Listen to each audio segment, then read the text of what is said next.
Halftime on the campus of Loyola, Chicago. It has been almost all home team in the first half. Just one brief lead for George Mason. That was at 3-2. Loyola, with just one win so far in the Atlantic 10 this season, has led by as many as 10. Kevin Lee, Dr. John Giannini. So what'd you take from that first half as we check out some highlights? First 15 minutes was all Loyola. The George Mason defense got more aggressive, got him back in the game. But Loyola early on did such a nice job. Norris reading pick and roll situations, taking what the defense gives him, getting assists. We mentioned in the opening, Norris doesn't come off the floor. He is the floor general, the leader out there for the Loyola offense, getting Golden involved. But we all know Oduro is the key for George Mason. What do? Don't let him go a double. Bring someone on the baseline side, make him uncomfortable, or flat out just don't let him get the foul. Welch did a good job of that on his end. Now, when Oduro can't get the ball, take it into your own hands. Just get it off the glass. But then, strategically, Loyola targets Oduro in the zone, getting the ball to the high post, drawing 2 fouls on Oduro. That really changed the game. Coach English sat him out. Now Oduro gets a fresh start here in the second half, and he has been dominant in the A-10 so far in this conference play season. We'll see if they could get him on track here. He's got just 2 points on 2 shots, had 17 and 12 in the win a month ago. The other big star, Philip Alston, had 6 in the first half for Loyola. Their top scorer, though, Bryce Golden, who has the ball right now with 9. Little run late in the first half by George Mason, got them within 3. 5 as we start the second half, and a miss by the Ramblers gives George Mason their first look, and to cut it within 3 again if they want, and they'll go right to Oduro, but he can't get the toss to go. Henry trapped underneath the basket and is pushed out of bounds, and George Mason will keep it.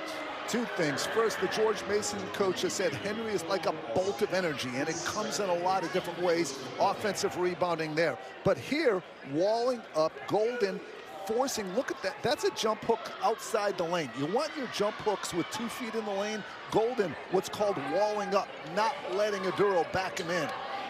Alston with the foul. He also has 2. Polite with the triple, too strong, and rebounded by Quinn.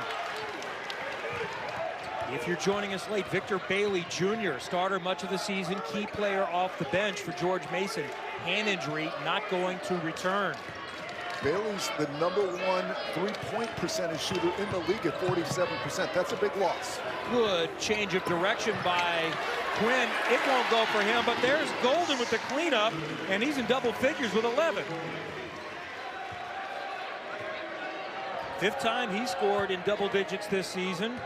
Bryce Golden brings a lot of experience playing in the Big East with Butler. Oduro banging his way down low. Golden holds him off enough, but an offensive rebound and then a foul. That's a great place to get Oduro the ball. I'm surprised they haven't done it a little sooner. Of course, he was in foul trouble, but the elbow, you can't double team Oduro at the elbow. Get it to him a little higher out, not on the block where you could double team him. Clear out the side and give him space. Look for George Mason to continue to go to that. Elbow isolations for Oduro. It's much harder for Loyola to double team him there. So Alston picked up his 2nd a moment ago. That's the 3rd on Golden, their top scorer today, coming off a season high 15. Earlier this week, he has 11 so far, but he'll have to go to the side. Well, fortunately for Loyola, they have a 3-headed monster at the center. Golden, starter, but Welch has started most of the year and is super efficient, and even Hudson off the bench at 6'10" has been very efficient and productive. So if there's one position that Loyola can handle foul trouble, it's at the center position. Loyola ball up by 5.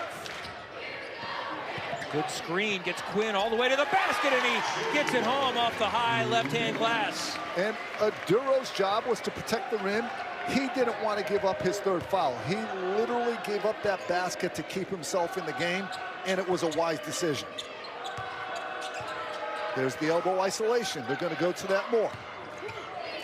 And there's the double coming with the help on Oduro. He spins back, but he's called for taking steps. Wipe that basket off. Right here you see the screen. Now Oduro's got to protect the rim, and he's wisely not over-aggressive. Now here, look, they force Oduro left. He spins back right. Alston's waiting for him. Textbook defense. You know Orduro's right-handed, so force him left, and when he spins back to his right, have someone else waiting. Terrific scouting and execution defensively by Loyola. Quinn again attacks. This time he lost it. Turns it over. Only 2 in the first half for Loyola. That was a season low. The third might produce points. First try does not go. Second for Saquon Singleton is going to get him to the free throw line. Singleton, not a shooter, doesn't have a 3 this year, but he will drive and he will defend. And there's the second effort and a foul on Alston, which could come into play later.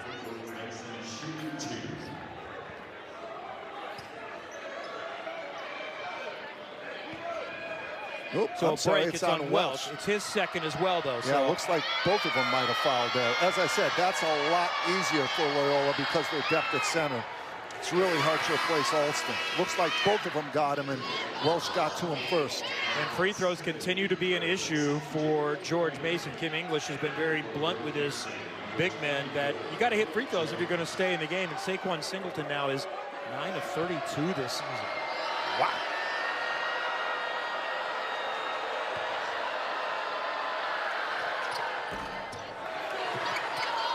But an offensive rebound and another trip to the line coming. Malik Henry earned that. Infuriating as a coach not to get defensive free throw rebounds. I mean, it's 4 against 2 in there. You should be able to box out. You have inside position. And there you just see Henry's relentless nature. Look at the energy. Again, they called him a bolt of energy. And he's gotten 2 big offensive rebounds here already in the first 2.5 minutes of the second half. Third foul on Welch. Let's see how Henry does. He gets the first. He's now 16 of 37 on the season, so he's below 50% as well. George Mason is not a good free throw shooting team. We mentioned it earlier. Last in the A-10 in free throw percentage. But now we see Hudson in the 3-headed monster at center for Loyola, and Hudson will do a good job. I like Hudson a lot. He plays hard, has excellent size. It's the one position where Loyola could take some foul trouble because of the depth of their big guys. He's hit a couple of threes in recent games as well. That's Hudson with the ball up top. Schweiger, Hudson. They're daring Hudson to shoot. He reverses the ball. We'll see if he takes one of these open threes. Doesn't take a lot. He's 2 of 5 on the season. Schweiger will, though. Just a little bit short on that one.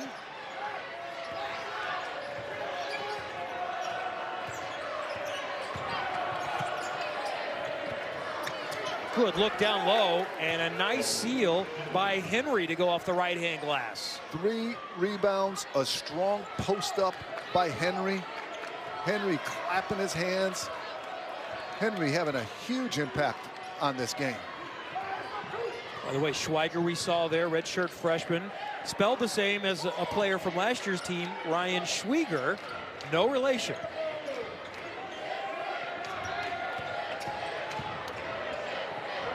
Alston, Henry holds his ground nicely, never left his feet, still gets a block out of it and forces a turnover.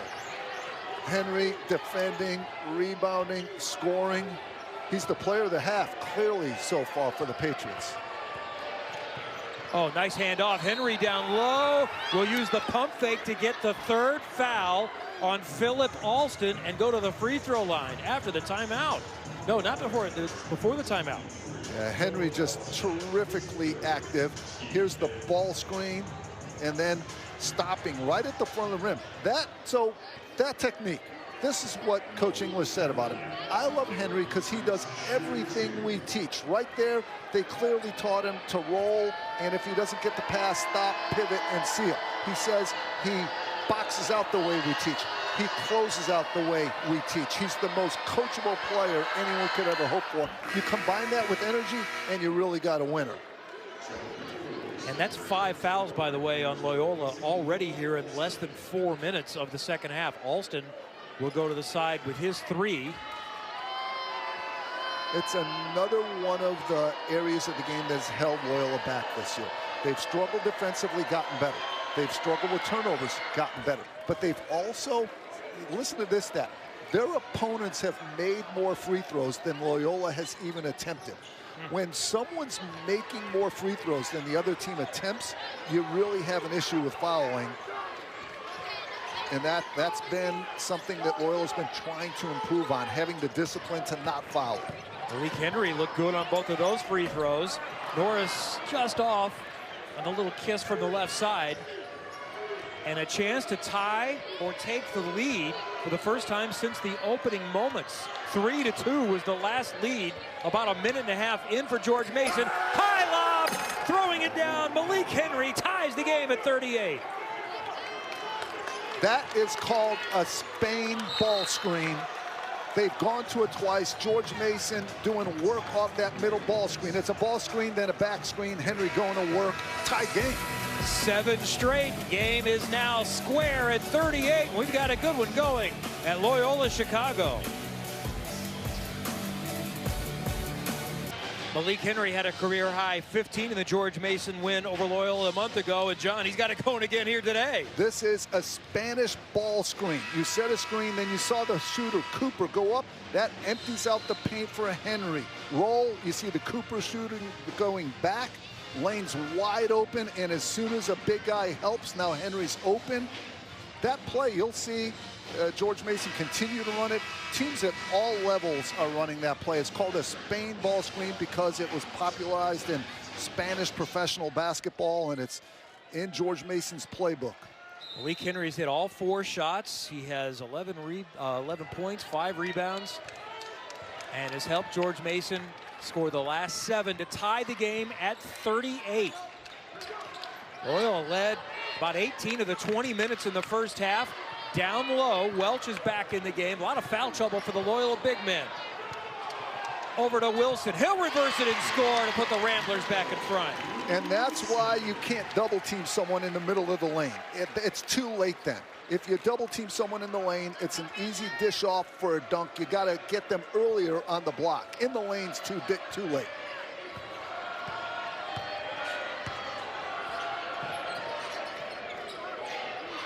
Cooper scored 8 in the first half.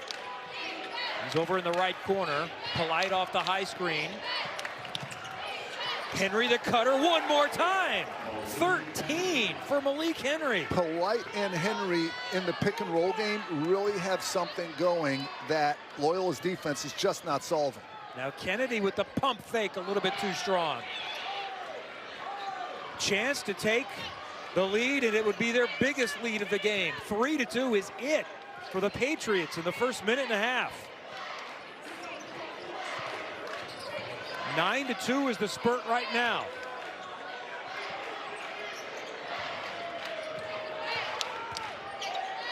Polite off the screen for Henry. Down to 5 to shoot. Polite trying to make something happen. It won't go. Rebound loose, and Wilson has it for Loyola.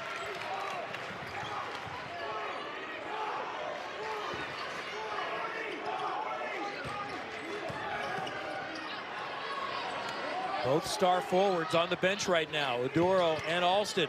Welch banging down low, got it to go, count it, and a chance at a three-point play. Loyola back in front. They've trailed just very briefly, and a chance to move it back to 3 with a free throw after the timeout.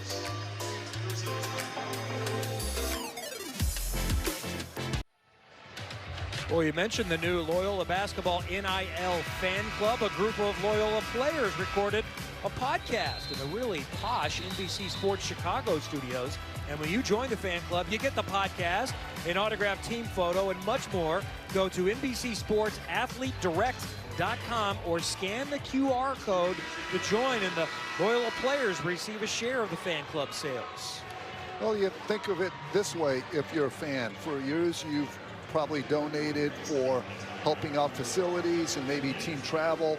Now you could finally do something to help players directly. And as I said, that's something that is a factor in recruiting. Recruits ask about, you know, what do you do with your current student athletes? Are there any NIL opportunities? And, you know, for once now, the athletes are getting to benefit from being an athlete outside of their education. No one's diminishing the great importance of a scholarship, but the extra revenue that's generated now can be something that athletes can take part in. Welch completes the three-point play. 3 is the lead for Loyola. No middle, double on the baseline. Boy, that's a tough spot to be in. He is in trouble. Oduro gets rid of it. A long triple for Fernandez will roll out. Blake Jones in the game. Gets a putback try. It won't go. And nearly gets the bump foul, but it'll clear. Look for George Mason to, once again, get Oduro off the block, put him at the elbow where he can go one-on-one. He's just got to realize that spinning back right might not be a good option either. Norris looking for a path. He loves that fadeaway. That one won't go. Drop coverage, chase Norris off the three-point line, have Oduro protect the rim, force Norris into a tough two. Dinkins will take the deep triple. It's online, but not going to fall. George Mason has tied it up a couple of times here in the second half. Haven't been able to get in front. Kennedy, oh, good cut, but Welch couldn't get his head turned quite quick enough. Just a half beat too early on the pass. Right there you see Dinkins with his quickness. That's called airtime. Look at Dinkins moving while the ball is in the air. Dinkins has a very good plus-minus in this game. Before the last timeout, he was +6. His quickness and pressure has really been a factor in making Loyola a little less comfortable offensively. Alston is back in for Loyola. Oduro there with the ball, so both of the star forwards are back in the game, dealing with some foul trouble. And as they try to go to Oduro, Welch trying to hold him off is called for holding him off. I like that play too. That's a duck-in play. Right now, duck in right in the middle of the lane. Remember, you can't double team someone in the middle of the lane. The only bad place for Oduro to get the ball is on the block or off the block. In the lane, he's okay, can't double him there. At the elbow, you can't double him there. So where Oduro gets the ball has to be pretty strategic at this point, because on the block, Loyola is really trapping and giving them a hard time in that situation. And Welch has to go to the side with that 4th foul, so Golden is back in.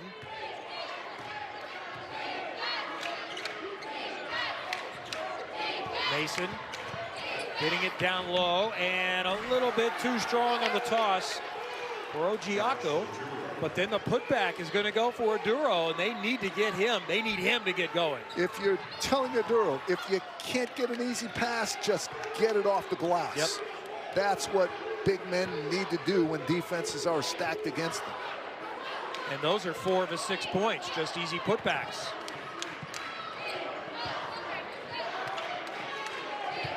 One-on-one coverage. Coming back the other way, too strong. Late whistle. And free throws are coming. Oh, what a beautiful campus here on the north side of Chicago. And a fantastic atmosphere here today. Looking to see the home team come out on top. How does Popeye's chicken sandwich get so crunchy, juicy, and tasty? Well, after 3 NCAA tournament appearances in the last 5 years, 25 wins last year, this season at 7-14 has not been what Loyola fans are used to, but they've been here. Sister Jean is still here every home game, and including some road games, and today the home fans have seen a good one. The Ramblers have been in and led almost the entire day. It's a real thrill for us. Our whole crew got to talk with Sister Jean before the game, and she was beyond wonderful. She keeps office hours every day from 10 to 4, and her door is open for any student to come in and talk basketball, talk life, talk faith, talk academics. That's amazing. Amazingly sharp. 103 years young, and we had a great conversation. Golden at the free throw line. It's a couple. It's a 3-point lead. George Mason has been playing slightly uphill all game. Not like they were in deep trouble, but down by 10 a few times in the first half. And Oduro hasn't really been able to get going, but he gets bumped from behind by Golden, and it's major foul trouble for the Ramblers now. That's 4 on Golden. Welch is already on the side with 4. we mentioned that fouls have been a problem. Loyola fouls a lot, and that is a lack of discipline foul. It's just being over-aggressive. Golden just needed to get to his spot, put his hands up, not allow Oduro to go baseline, and then try to deflect a kick-out pass. Instead, he is a little too aggressive, fouls with his chest, and you know, Coach Valentine's talked about this. We need better discipline, and and don't be over-aggressive. Don't foul with your chest. Don't reach. Stay vertical. Play smart. Bonus already for George Mason. Well, 1-1 is the second. Both good for Oduro. We mentioned this stat already, but Loyola's opponents have made more free throws than Loyola has even attempted. 177 more free throws attempted by their opponents this year than Loyola's been able to shoot. That means you got to cut down on fouls, be more disciplined in that area of the game. And George Mason is shooting it pretty well today. 12 of 16. Cut off the mark for Hudson, but a foul. And it's on Ginika Ojiako, the grad student from Nigeria. Recently came over from Virginia Tech.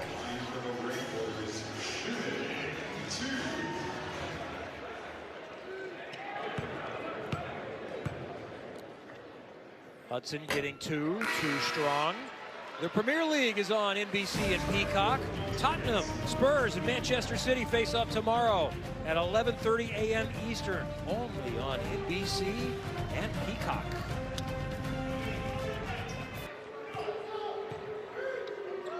Hudson, a junior from Minnesota, misses both of them.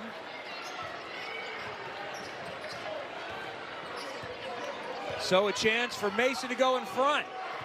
3-2 was the last and the only lead. Polite is the one who got it with a 3 to avoid a shot clock violation at the beginning. Cooper has it now. 10 to shoot. Polite up top. Here comes the double. Oduro with 5. Fernandez. 2 to shoot. Down low and a foul as the shot clock is about to go away. And it's Malik Henry, who has been much of their offense in the second half, headed to the free throw line. Good defense and even better ball movement. There's the double team. Get the ball out of your hands. And then the nice find by Fernandez. That was good defense, better offense. Well done by Henry to initiate the contact, maybe the wrong phrase, but he drew the foul. Because it wasn't horrible defense by Hudson. He would maybe say he held his ground, but that's a foul. Well, so Henry coming into this game shooting only 41% from the line. Obviously doing a much better job than that today now. 4 for 5 before these. And one more, he can tie his career high, which he got against Loyola a month ago. Announcer Chinks, sorry. 14 is where it stands, but it's still been a fantastic game for Henry. And we are tied again for the third time here in the second half after Loyola led by 10 multiple times in the first half. Down to Alston. He went up and got it and scores. And he got fouled. That's an athletic catch and finish. That was a beast mode play. Set play. Watch this. They're going to empty out this side to lob it over the front. They know he's being fronted, so they go over the top to Alston. But then multiple people converge. Not only does he get the pass, just getting this pass. It's like a Randy Moss pass. Go up and get it in traffic, and then the strong finish. But that's a nice play dialed up by Coach Valentine. When your best post player is being fronted, get everyone on the left-hand side of the floor and throw it over the top. 3 fouls on Malik Henry. Stays in and gets the rebound. 3-point play won't go. Loyola by 2. George Mason 5-5 in the league coming in. Coming off a win. Looking for their first lead since the opening moments. 3 ball is no good. Out of bounds to Loyola. So I'm surprised. That play was fine. Getting Cooper a good 3 is a really good thing. But when Oduro's dribbling into that handoff, I'm surprised he doesn't keep it. He has an option to hand it off, like a QB, hand it off or keep it. And that's another way for him to get to the basket without dealing with the Loyola double teams constantly. Switching now onto Norris. Oduro showing his defensive versatility. He can keep in front of people. Watch this. Nice job playing against the point guard. Look at the big fella move. And switches right there. Schweiger's going to try to take it to him. He spins, he fades, he hits. That's a big-time play by the redshirt freshman from Aurora, Illinois. Ben Schweiger puts Loyola back up by 4. That's why he has my vote for A-10 All-Rookie team. What a freshman. What a tough shot. And that's a big basket. The crowd comes to life. So back screen now. Oduro ducks in. Contact down low. Cooper got it, drew it, and is back to the line. Second on Hudson. It's just a one-on-one battle. And Oduro's big, he stays in front, and the only way Schweiger can get that off is by fading away. That's a pro-level type skill on that particular move right there. Fading away over shot blockers. Oduro did his job, right? Yes, that wasn't bad. Oduro could not have done more. Yeah. Then interesting on this end, Oduro sets a back screen for Cooper. And after he sets the screen, he ducks in. So Hudson won't help. And because he won't help off Oduro, knowing he's going to duck in, Oduro gets Cooper open off the back screen. A well-designed play. Cooper got the first. He's got 9 and 10. 2-point game.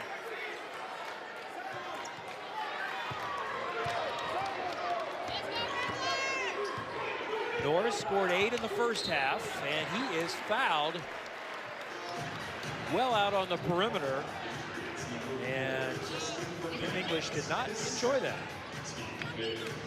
Yeah, we talked about sometimes defenses being over-aggressive.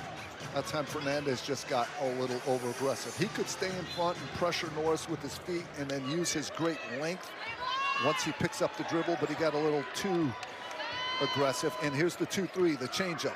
Last time Loyola got the ball to the A-10 logo and went right at Oduro. Schweiger this time from the corner, no, rebounded by Henry. 6 rebounds for Henry to go along with his 14 points. Still hasn't missed from the field.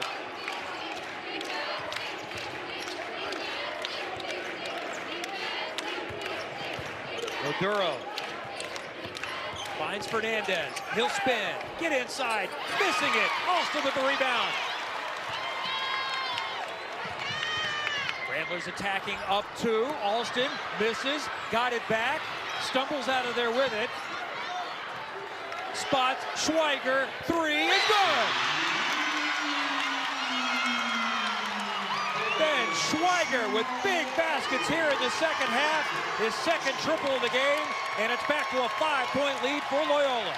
That was all created by Alston's want-to, his hard drive, then getting his own rebound, and then finding Schweiger open after the rebound. Best time to shoot a 3 after an offensive rebound. Pass is too tall for the cutter. Polite, it's out of bounds. Turnover. And look at what the freshman is doing here to thrill the home crowd in Chicago. The offensive rebound finds the open shooter Schweiger. He knocks it down, and Loyola's up 5.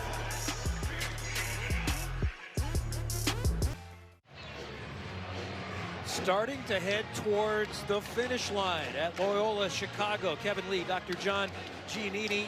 It's been tight here in the second half, tied multiple times. Loyola has never given up the lead to George Mason. It's at 5 right now. Well, Loyola's doing a lot right. They're holding George Mason to just 34% from the field. They only have 4 turnovers, taking care of the ball. The one thing they have to tighten up is sending George Mason to the free throw line. And right here you see George Mason picking up their aggressiveness. George Mason has played better when they've put more pressure on the ball. George Mason has hit 15 of 20 free throws. Inside to Alston, blocked from behind by Oduro, and he just will cradle it. Alston was wide open. They set a screen across the lane, executed perfectly, and Oduro comes out of nowhere, help defense for the block. He's got it up top now. High handoff to Singleton. Now here's where he's going to get doubled. This is a tough place to throw him the ball. But he's going to draw a foul. And that's a problem for Loyola so far, with 2 big men already with 4, and that is now the 3rd on one of the replacements, Jacob Hudson. Well, Oduro saved that basket over there, coming from behind. Alston was right in front of the rim, wide open. But on the other end, Loyola needs to be disciplined on their traps. Not bump, not reach, just get big, hem Oduro in, and avoid the foul. First one is good. You like action? Stick around for the John Wick movie marathon. John Wick 1, 2, and 3. You know when John Wick shoots, he always scores. The John Wick movie marathon is next, right after we're done on USA. I mean, Loyola had Oduro that possession exactly where they wanted him. Stuck, trapped, everyone was rotated, but then you reach in. That's a lack of discipline. 2-3 zone, openings at the A10. Oh, that's a deep 3. Just a little bit too strong for Norris. 3-point game, a chance to cut it to 1 or tie for George Mason. Here comes the double. Cross court, but he took steps getting rid of it. Turnover. Loyola's defense is exemplary outside of the fouls. Here comes the second defender. Oduro's uncomfortable, and he gave a little hop with his right foot. Normally, Oduro is a master of the pivot, but that time, he just had a little hop off his pivot foot as he passed that ball. I'm surprised George Mason's going 2-3 here because it doesn't put any pressure on Loyola, and this is a skilled shooting Loyola team. Single digits on the shot clock. Golden going to work, banging his way down, looking for space, fading, missing, rebounded by George Mason. 6 minutes left, 3-point ball game. Polite trying to navigate traffic. No. Golden and Schweiger wrestle for it, and it's saved. Schweiger's hit 2 big baskets in the last little while.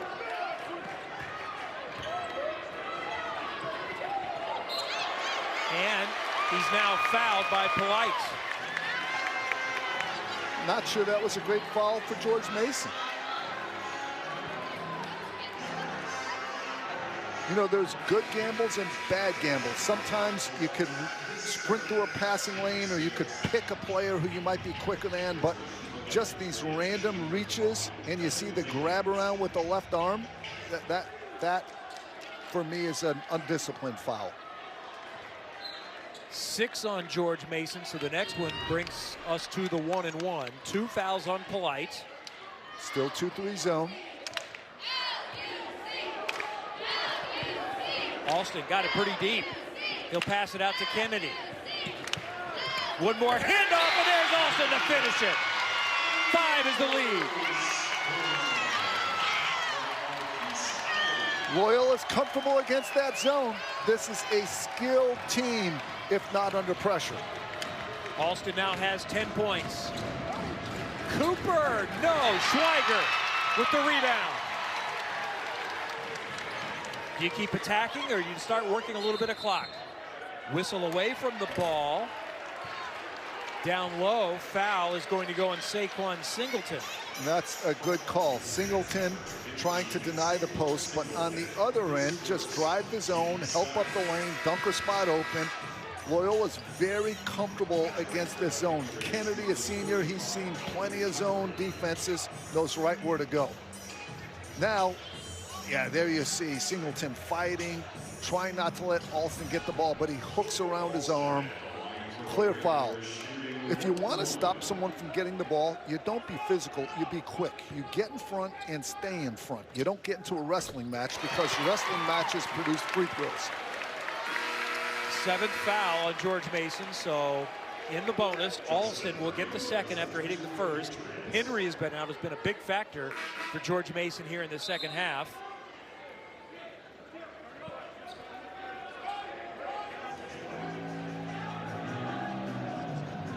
Actually, I don't think they're going to let him make the substitution. So Fernandez will go back to the side, and Henry will come back in.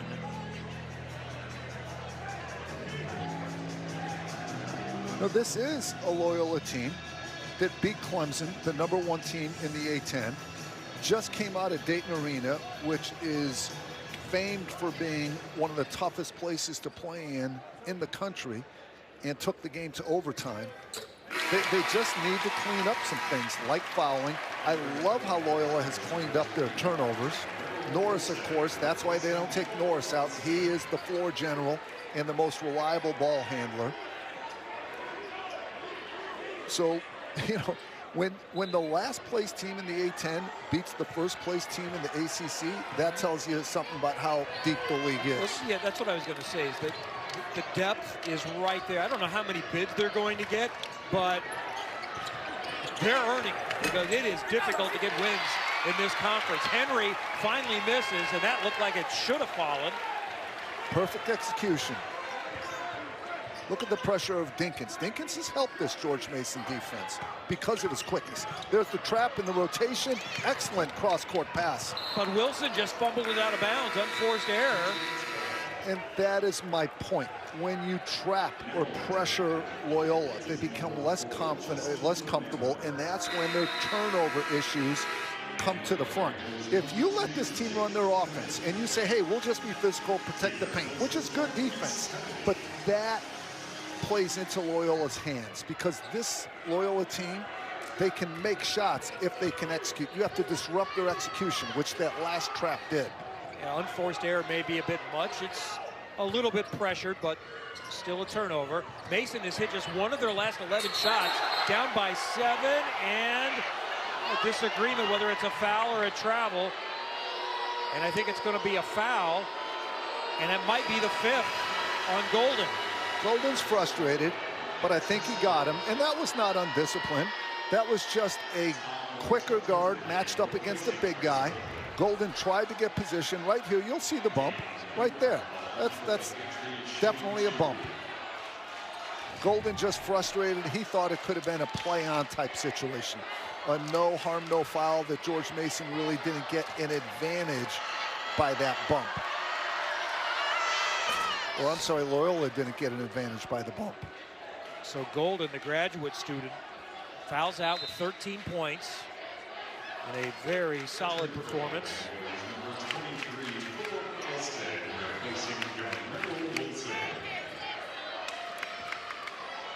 Cooper's really had a good game. He's made some big threes. He's been strong with the ball. He's a good defender. He's a 3-and-D and pass guy. Good passer in addition to those other qualities. A true glue guy that helps winning. One reason why maybe he's not been shooting it as well recently, because he's been taking big assignments on the other end too. So great point, Kevin. 4 minutes left. 5 is the advantage. Loyola has not trailed since it was 3-2, and a foul out on the perimeter here takes us to our final mandatory timeout, heading to the finish in Chicago.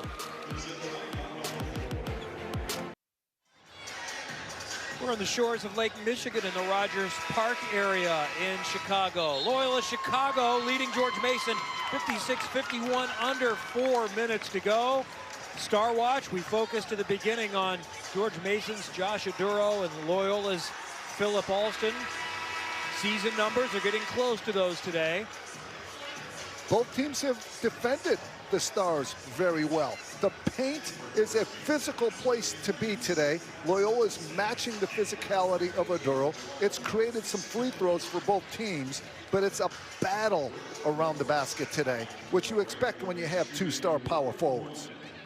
Free throws coming for Loyola's Braden Norris.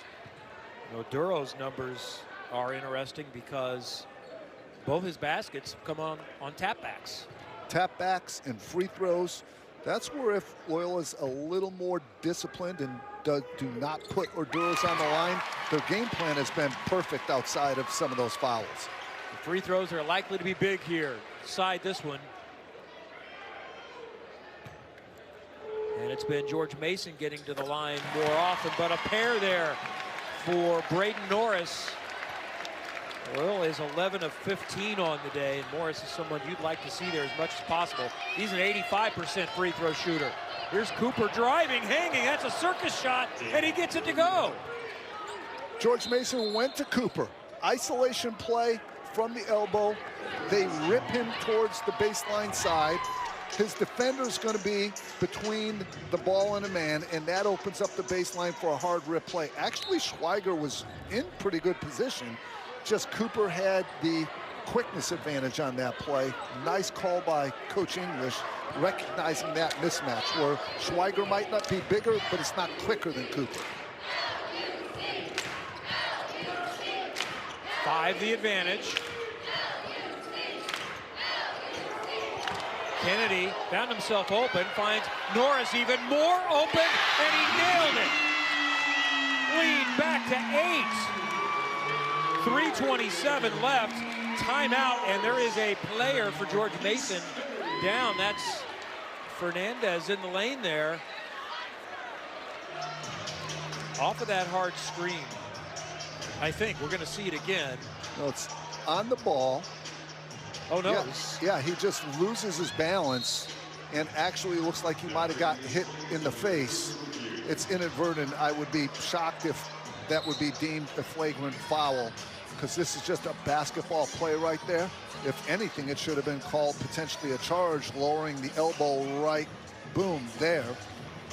You know, Fernandez was in legal guarding position. That will not be, a block charge is not reversible, but they're looking to see if it was flagrant. I can't see that being a flagrant foul. That was a basketball play and not excessive and pretty inadvertent on the drive.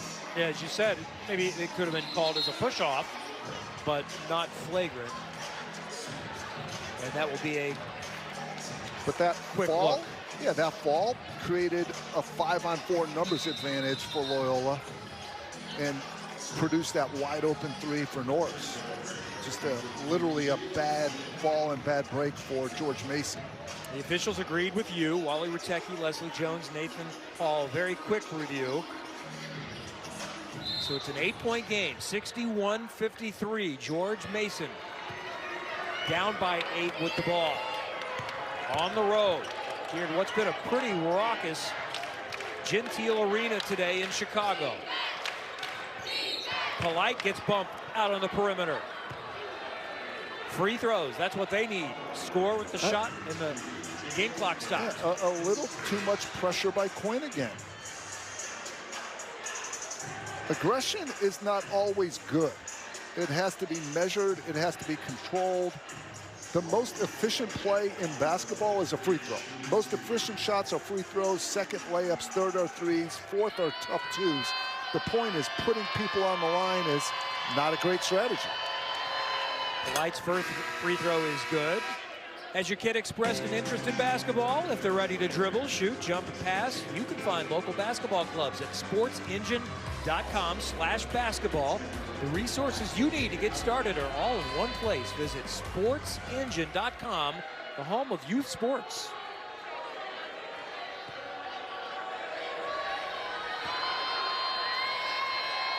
One more for Ronald Polite III, junior from Maryland. Both good.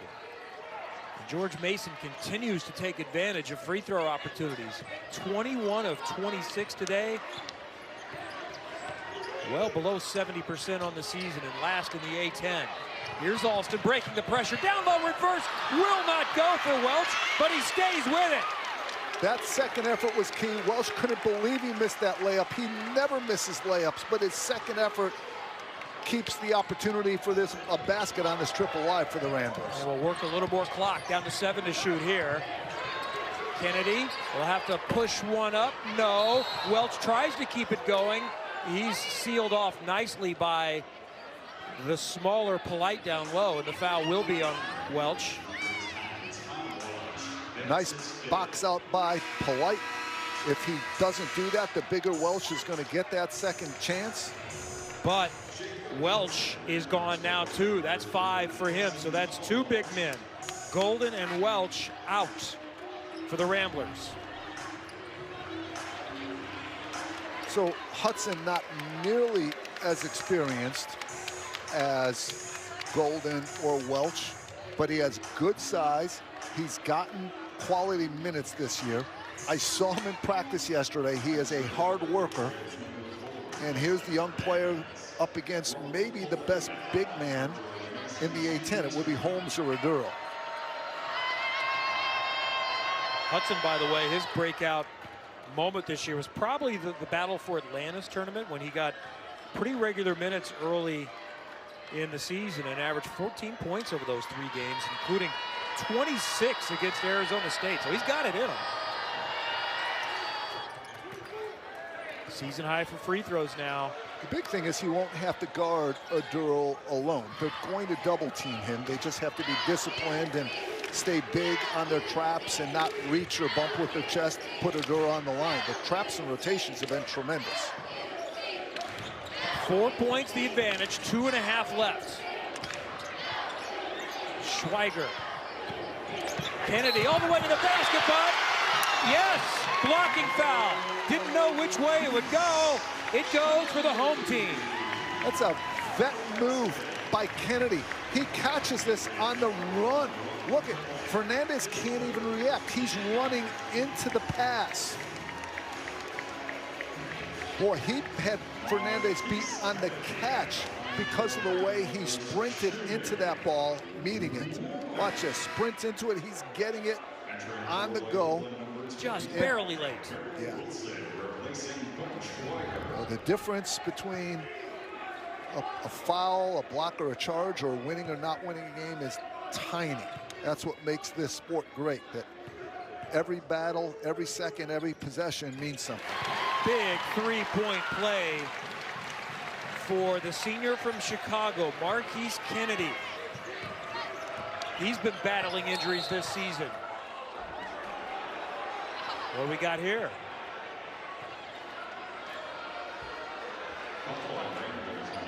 It's on Jameril Wilson.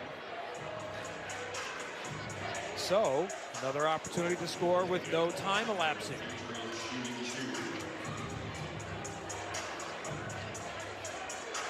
And 28 attempts on the day for George Mason. That's the most they've made, 23, or attempted all season. Spent a decent amount of time there. He's 8 of 9 on the day.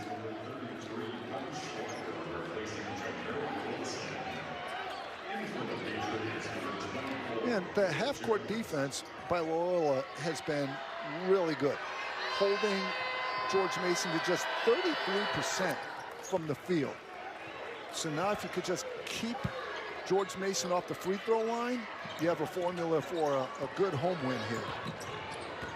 5 is the advantage for the team with the ball, Loyola. And they'll use a timeout because Norris saw some difficulty over there in the corner. Still plenty more basketball coming up this weekend as well. Tomorrow, more A-10 on USA with one of the biggest surprises of the season, John Fordham facing off against Richmond. That's at noon Eastern tomorrow on USA. Yeah, 2 outstanding players in that game. Quisenberry, the high-scoring guard for Fordham. Burton, who the NBA really likes as a prospect, a 6'7" do-it-all, small forward type. An exciting matchup. You get to see the Richmond spread, Princeton type offense against one of the best defensive teams in the league and in the country. Fordham gives you a lot of different looks. They're tenacious on the ball, but they're great at playing part zone, part man, keeping people off balance. That'll be a terrific game. Fordham's won their last 5. They're 18-4 on the season, 6-3 in conference. And here are some other news and notes. Ace Baldwin had another big one last night. I mean, 37 points on the road against an outstanding St. Louis team, that's just absolutely ridiculous. That's player of the year type performance right there. It's a historic performance. That's absolutely amazing. 7 threes for Connor Kuchera. A lot of star power in the A-10, and that's one of the things that Drew Valentine was saying. That's a difference that we've seen from the Missouri Valley to the A-10. There are more pros in this league. The Missouri Valley is a great league, but they play a little bit differently. This is a deep 3 here that's too strong, but an offensive rebound for Alston. He got it blocked, but was he also fouled? He was. And it's Hudson who keeps the ball alive. That will not show up in the stat sheet, But Hudson, the third option at center for Loyola, coming through, keeping that ball alive. That's a gigantic play. That's a European thing that's caught on here. If you can't get the rebound, don't let the opponent get it. Tap it and give your teammates another chance at it. Alston misses a free throw.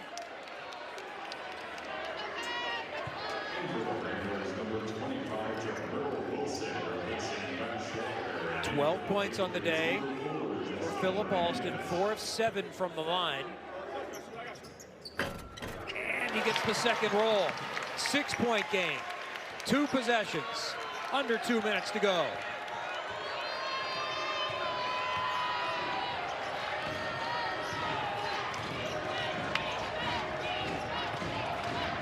Polite all the way to the basket, found an opening and a path and got an easy one. 4. On that possession, you saw Loyola denying passes, and that means that the paint is open. Hudson tries to play off Oduro, but gets there a little bit late against the quickness of Polite. But when you start to extend defensively, deny passes, go over the top of screens, your defense is less compact. Polite recognizes it and makes the strong drive.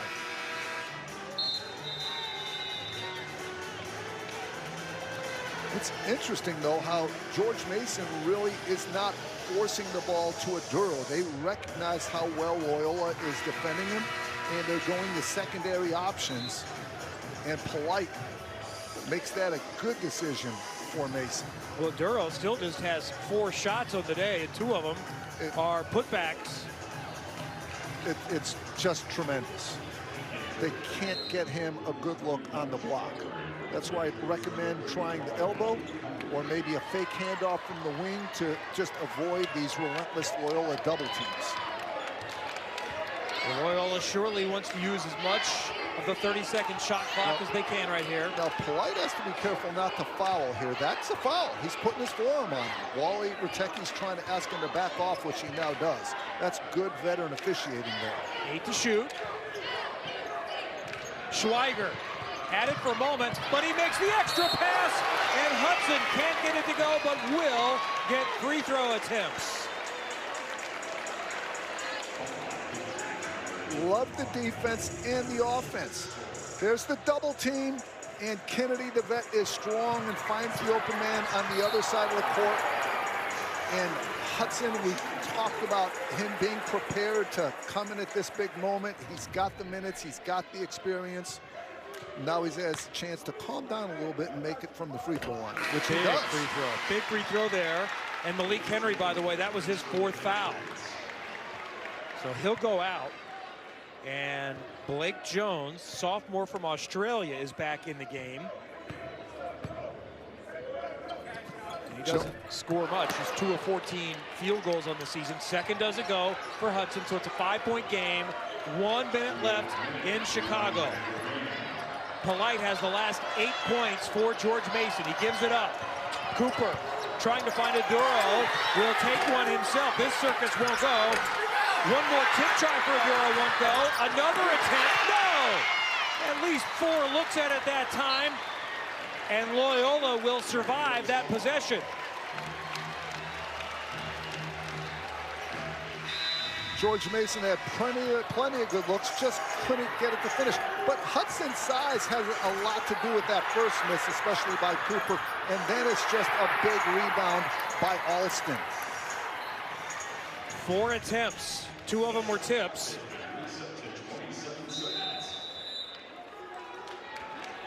And a timeout by George Mason and Kim English here. With 41 seconds to go, nearly a full shot clock. Well, this is very familiar territory for the Patriots. John, how many times have they come down to the wire? They've had heartbreakers. There's one against Old Dominion, and it hasn't been the only one either. At St. Louis in early January. How about that? With less than 2 seconds left, watching the other team make the winning free throws, another tough, heartbreaking 1-point loss. About 3 weeks or so ago against GW. A chance down 3.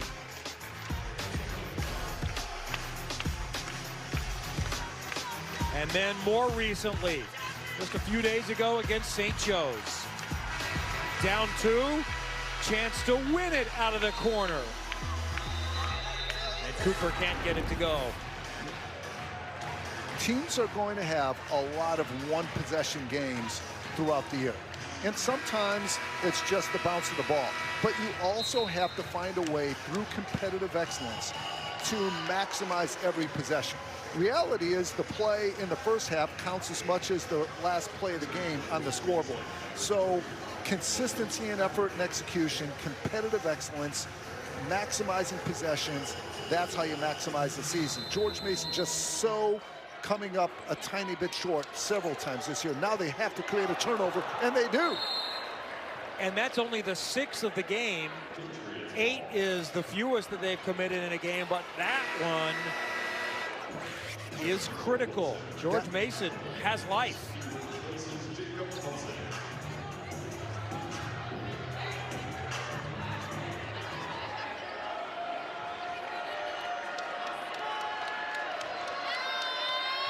So the Patriots at their end. And knocked away, and it's given back. And then a foul. Stolen by Marquise Kennedy off the inbound pass. Kennedy traces the ball. Look at him tracing the ball and makes a terrific individual defensive play. Hand reactions, tracing the ball, deflections. Coaches chart those because they change games. And big free throws coming now. Hey, Gusto, you got shoes. First will roll home. A 4-year player here at Loyola. He was the first Chicago Catholic League signee in more than a decade. That's amazing because over history, that's been a go-to recruiting spot for Loyola and a natural one. I'm sure that Coach Valentine will strengthen that pipeline. Well, those are 2 big free throws, and it's a 7-point game. More offensive and defensive substitutions. Under 40 seconds left. I love picking up early to slow down George Mason. Polite is going to lose it, picked up by Oduro, and then he's fouled. A reach in there on Jalen Quinn. And what you just don't want is the clock to stop.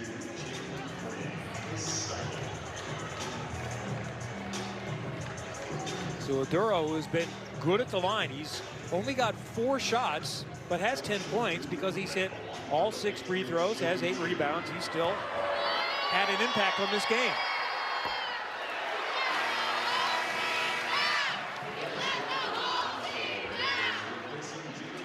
Don't forget, right after we're done, John Wick is coming up. Don't miss it. Marathon 1, 2, and 3, all here on USA. Just a matter of moments. Second is out. 7-point game. And a timeout.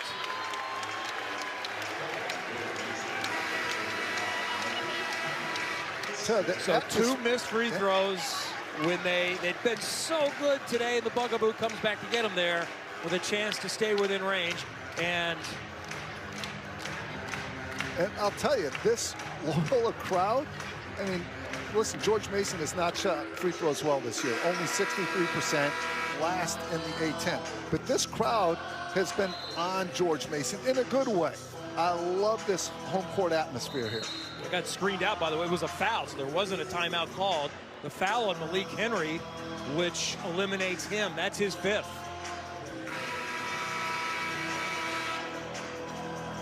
So Kennedy back at the line, trying to help seal this one.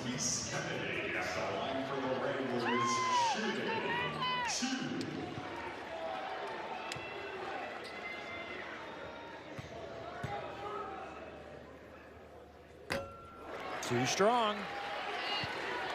If you're Loyola, pick up somewhat soon, but keep Don't foul. exactly keep George Mason in front of you, but make them use time and be very disciplined with your hands. Play with your feet.